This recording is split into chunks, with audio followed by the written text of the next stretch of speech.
On s'est dit que ça serait drôle d'avoir des pieds transparents, on aurait l'impression que le lit volerait. C'est très costaud. Je suis dessus.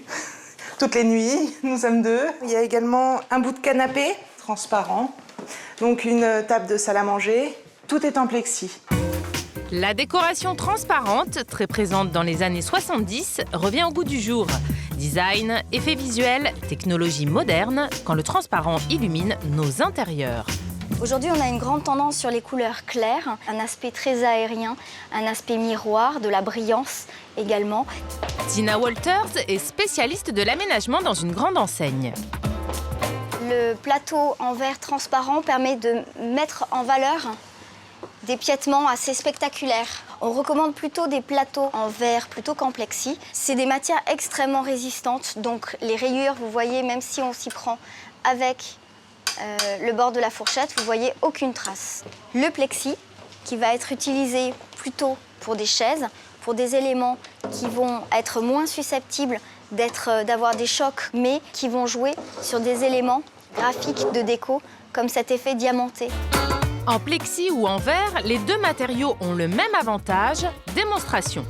On a choisi dans le magasin de mettre en avant cette table basse parce qu'elle est complètement dans l'esprit du salon. Le client pourrait très bien choisir, s'il n'a pas forcément cette lumière naturelle qui rentre, s'il a une pièce plus petite, de mettre une table basse transparente. Donc vous voyez que l'esprit est complètement différent.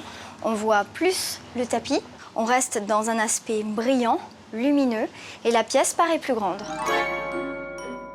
Bienvenue chez Michel Selim, créateur de mobilier invisible. Il y a un côté fragile et dangereux qui est beau. Et j'ai copié pratiquement la porte qui était en bois avant. Chaque battant fait une quarantaine de kilos. Quand c'est épais, il y a un côté luxueux. Regardez la rambarde. Je l'ai fait pour montrer ce que donnait un objet qui est fabriqué habituellement en bois, le fabriquer en transparent, pour qu'on voit à l'intérieur ce qui se passe. Là, c'est un autre style pour montrer ce que donne le plexi quand il est biseauté. Placé dans un appartement ancien avec des anciens meubles et tout, oui, on pense à du cristal. Ça va pratiquement avec tout. En toute transparence, il nous fait découvrir son atelier. On travaille le matériau dans différentes épaisseurs. On coupe, on scie, c'est comme de la menuiserie mais sans vis. Pour l'assemblage, on utilise de la colle. Le dosage du trait de colle doit être extrêmement précis. Si on applique trop de colle, on va créer une bavure. On va créer surtout une coulure. Et la coulure va être très très compliquée à enlever. Dans un meuble en plexi, tout se voit. Pas de bavure, mais aussi pas de rayures. Tiffany, la fille de Michel, bichonne ses meubles en plexi, une matière plus tendre que le verre. Je vais vous montrer comment on peut retirer une rayure du plexi à l'aide de coton, d'un peu de polish, comme ce qu'on utilise pour les carrosseries de voitures. On verse sur la surface rayée. Vous frottez très fort et circulairement pour éviter de faire des marques. Une fois que votre produit n'est plus coloré et a sablé la surface, vous prenez un autre coton et vous l'essuyez. Votre produit a été retiré et la rayure également. Le plexi, ça va être comme une télé, c'est statique, donc va attirer la poussière. Donc il faut tout simplement le nettoyer au produit antistatique. Le plexi serait donc le matériau idéal. Le verre n'a pas dit son dernier mot. Par exemple, ces radiateurs. Le verre en soi, bien sûr, c'est un élément décoratif puisqu'il est vraiment d'un design très apuré. Et il est chauffant, au même titre qu'un radiateur traditionnel. Donc vous êtes ici sur une puissance de sortie de 750 watts. Des radiateurs transparents et des cloisons aux propriétés étonnantes. Ce type de vitrage permet de gérer l'espace privatif entre deux pièces, par exemple une salle de bain et puis une chambre à coucher. Et tout ça par le simple jeu d'une impulsion électrique. C'est une composition avec un film de cristaux liquides qui, lorsqu'il n'y a pas de tension électrique, sont désordonnés et donnent ce caractère laiteux. Et lorsqu'ils sont soumis à impulsion électrique, ces petits cristaux vont s'ordonner pour laisser la lumière passer au travers et avoir cette propriété transparente.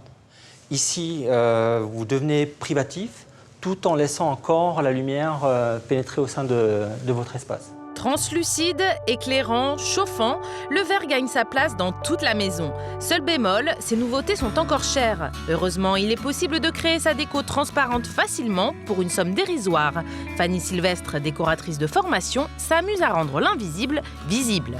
Avec le plexi, on peut faire des lampes. La lampe, elle doit revenir à 4-5 €. On peut faire un pot à crayon, des sous-verts, des tableaux à partir d'une photo, juste en superposant et en décalquant. On peut faire des objets déco, on peut faire des bijoux. Bon, par exemple, une bague très volumineuse. C'est immétable, mais bon, on ne sait jamais. En haute couture, ils pourraient aimer ce genre de choses. Après la théorie, place à la pratique. Il suffit d'acheter une planche de plexi dans un magasin de bricolage. Donc là, on est parti pour une lampe. Il faut bien sûr enlever les 2 couches de protection de part et d'autre. Pour travailler, on a besoin d'épaisseur. Entre 1 mm et 2 mm, c'est bien. C'est un décapeur thermique et ça permet de chauffer et de former du coup le plexi. Et il va plier tout seul. À un moment donné, on va le voir tomber. Le plexi devient souple à partir de 120 degrés. Le gant va permettre de toucher le plexi sans se brûler. Là, vous voyez, j'arrête, ça commence à buller. Parce que là, ça veut dire que ça commence à cramer. Il faut avoir l'œil, quoi. Il faut être dessus.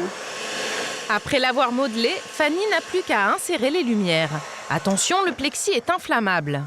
On peut mettre que des ampoules assez faibles, des LED. Pour une fête, des petites lumières comme ça partout, ça donne vraiment une super ambiance, quoi.